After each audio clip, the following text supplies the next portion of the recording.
Sejam muito bem-vindos ao Plano Anual de Leitura Bíblica. Aqui, Pastor Everton Ferreira, e nós vamos te ajudar a ler a Bíblia inteira ainda este ano. Vem com a gente! Cada dia que nós estivermos aqui no nosso canal, exibindo a leitura anual bíblica, você estará tendo a oportunidade de crescer, sim, crescer em fé e em graça. Nós estamos usando esta Bíblia, que é a Bíblia 365 de Noite da SBB, Sociedade Bíblica do Brasil. Se você quiser adquirir a sua, enfim, pelas plataformas de vendas que tem por aí, para você acompanhar junto com a gente, excelente. Ou então acompanha com a Bíblia que você tem aí mesmo, ou então vai lendo com as páginas da Bíblia, dessa mesma Bíblia que nós colocamos aqui no nosso vídeo, tá bom? Se você está chegando novo, segue daqui para frente e vai atualizando as leituras que já passaram aos poucos. Se você não é inscrito no canal, dá essa força, a gente precisa chegar a 1000 inscritos. Você pode nos ajudar? Compartilhe também com seus contatos e grupos, peçam para eles se inscreverem também. Que Deus abençoe vocês. Vamos à leitura de hoje. Hoje nós vamos ler 1 Samuel 27 e 28, Salmo 98 e um novo livro, Tiago, capítulo 1, dia 159. 1 Samuel 27, Davi outra vez com Aquis, rei de Gate. Davi disse consigo mesmo, pode ser que algum dia eu venha a perecer nas mãos de Saul. Portanto, não há nada melhor para mim do que fugir para a terra dos filisteus. Isto para que Saul não perca de todo as esperanças e deixe de me procurar em toda a terra de Israel. Assim me livrei das mãos dele. Davi se levantou e com os 600 homens que estavam com ele foi até Aquis, filho de Maoque, rei de Gate. Davi ficou morando com Aquis na cidade de Gate, ele e os seus homens, cada um com a sua família. Davi foi com as suas duas mulheres, Ainoã, a Jezreelita, e a Abigail, a viúva de Nabal, o Carmelita. Quando Saul foi avisado de que Davi tinha fugido para Gate, desistiu de o perseguir. Davi disse a Aquis, se encontrei favor em sua presença, dê-me um lugar numa das cidades do interior, para que eu more ali, porque este seu servo ficaria morando com você na cidade real? Então, naquele dia, Aquis deu a Davi a cidade de Ziglag. Por isso, Ziglag pertence aos reis de Judá até o dia de hoje. E todo o tempo que Davi permaneceu na terra dos filisteus foi 1 ano e 4 meses. Davi ia com os seus homens e eles atacavam os Gesuritas, os Gersitas e os Amalequitas, porque estes eram os moradores da terra desde Telã, na direção de sul, até a terra do Egito.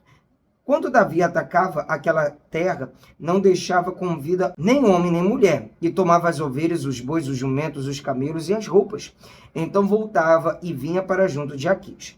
Quando Aquis perguntava, quem foi que você atacou hoje? Davi respondia, ataquei o sul de Judá, o sul dos Jerameelitas e o sul dos queneus. Davi não deixava com vida nem homem nem mulher para os trazer a Gate, pois dizia, para que não nos denunciem dizendo, é assim que Davi fazia. Este era o seu modo de agir durante todo o tempo que morou na terra dos filisteus. Aquis confiava em Davi dizendo, ele levou o seu povo de Israel a odiá-lo de verdade, e por isso será meu servo para sempre. Saul consulta a médium de Endor. E aconteceu que, naqueles dias, os filisteus reuniram os seus exércitos para guerrear, para lutar contra Israel. Então Aquis disse a Davi, fique sabendo que você irá comigo para a batalha, você e os seus homens. Então Davi disse a Aquis, assim você saberá o quanto este seu servo pode fazer.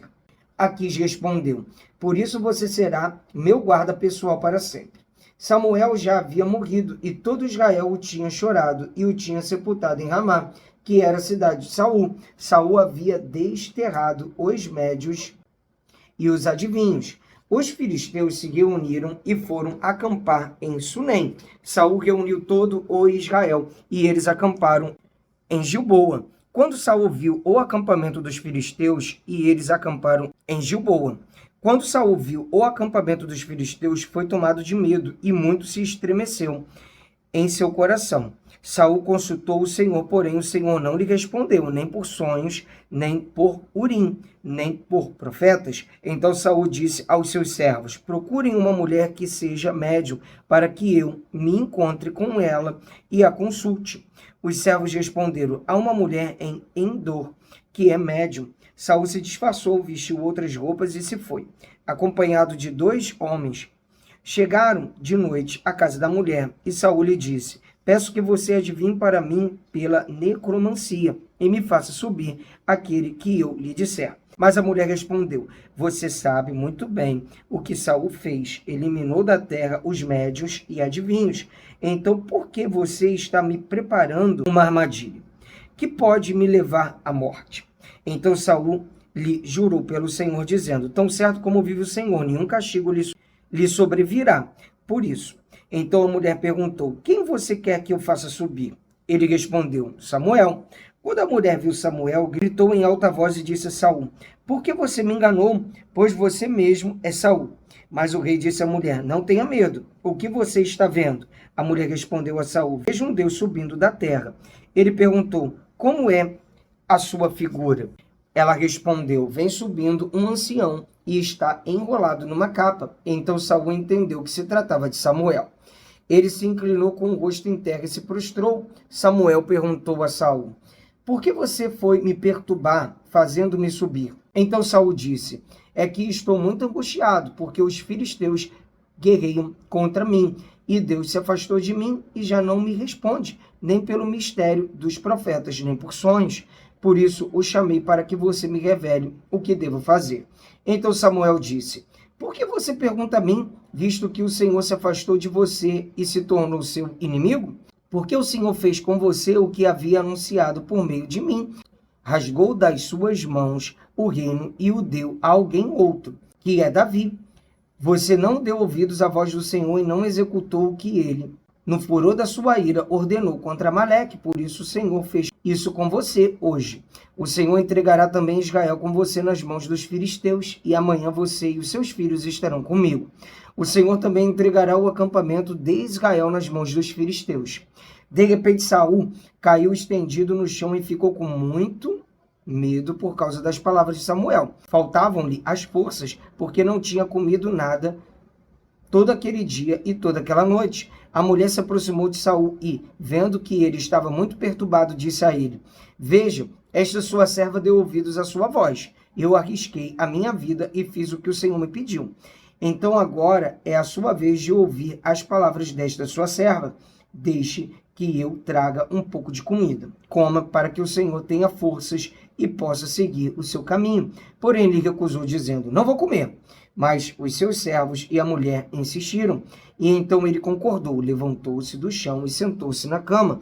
A mulher tinha em casa um bezerro gordo, que ela se apressou em matar. Pegou também farinha, amassou-a e fez alguns pães sem fermento, e trouxe a comida a Saul e os seus servos, e eles comeram. Depois se levantaram e foram embora naquela mesma noite. Vamos ler agora Salmo 98. A justiça de Deus. Salmo. Cantem ao Senhor um cântico novo, porque ele tem feito maravilhas. A sua mão direita e o seu braço santo lhe alcançaram a vitória. O Senhor fez notória a sua salvação, manifestou a sua justiça diante dos olhos das nações. Lembrou-se da sua misericórdia e da sua fidelidade para com a casa de Israel.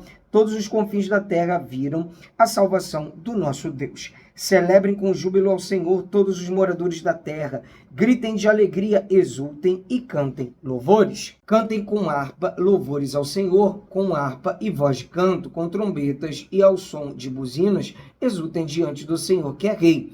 Ruja o mar e a sua plenitude, o mundo e os que nele habitam. Os rios batam palmas e juntos cantem de júbilo os montes na presença do Senhor, porque ele vem julgar a terra, julgará o mundo com justiça e os povos com retidão. Vamos ler agora Tiago, capítulo 1, prefácio e saudação. Tiago, servo de Deus e do Senhor Jesus Cristo, as 12 tribos que se encontram na diáspora, saudações. Os benefícios das provações. Meus irmãos, tenho por motivo de grande alegria o fato de passarem por várias provações, sabendo que a provação da fé que vocês têm produz perseverança. Ora, a perseverança deve ter ação completa, para que vocês sejam perfeitos e íntegros, sem que lhes falte nada. Como obter a sabedoria? Se, porém, algum de vocês necessita de sabedoria, peça a Deus, que a todos dá com generosidade e sem reprovações, e ela lhe será concedida. Peça-a, porém, com fé, em nada duvidando, pois o que duvida é semelhante à onda do mar, impelida e agitada pelo vento. Que uma pessoa dessas não pense que alcançará do Senhor alguma coisa, sendo indecisa e inconstante em todos os seus caminhos. Pobreza e riqueza. O irmão de condição humilde gloria-se na sua exaltação, e o rico na humilhação, porque ele passará como a flor do campo, porque o sol se levanta com seu calor ardente, a planta seca, a sua flor cai, e a formosura do seu aspecto desaparece. Assim também o rico murchará em seus caminhos. Provação e tentação. Bem-aventurado é aquele que suporta com perseverança a provação, porque depois de ter sido aprovado, receberá a coroa da vida, a qual o Senhor prometeu aos que o amam.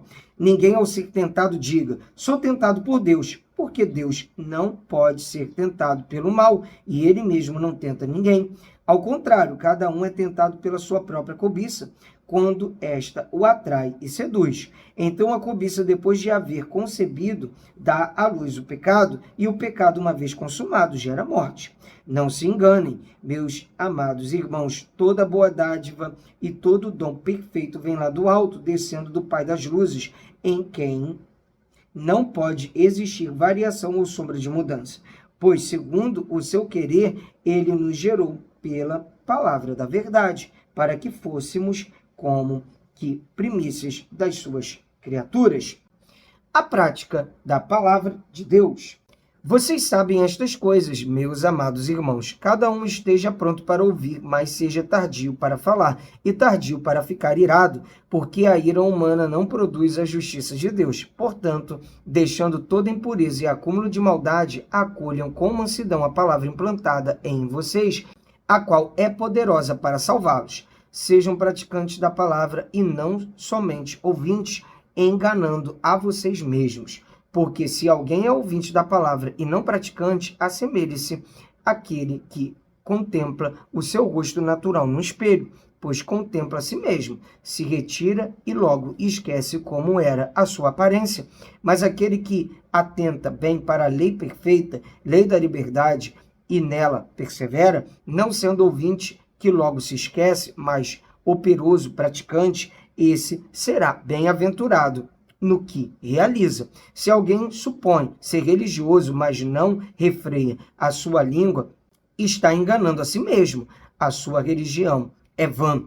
A religião pura e sem mácula para com o nosso Deus e Pai é esta: visitar os órfãos e as viúvas nas suas aflições e guardar-se incontaminado do mundo. Glória a Deus, mais um dia de leitura bíblica concluída. Até aqui nos ajudou o Senhor. Isso aí, vamos avançando de passo em passo, de fé em fé. Te espero aqui amanhã. Um abraço, pra cima!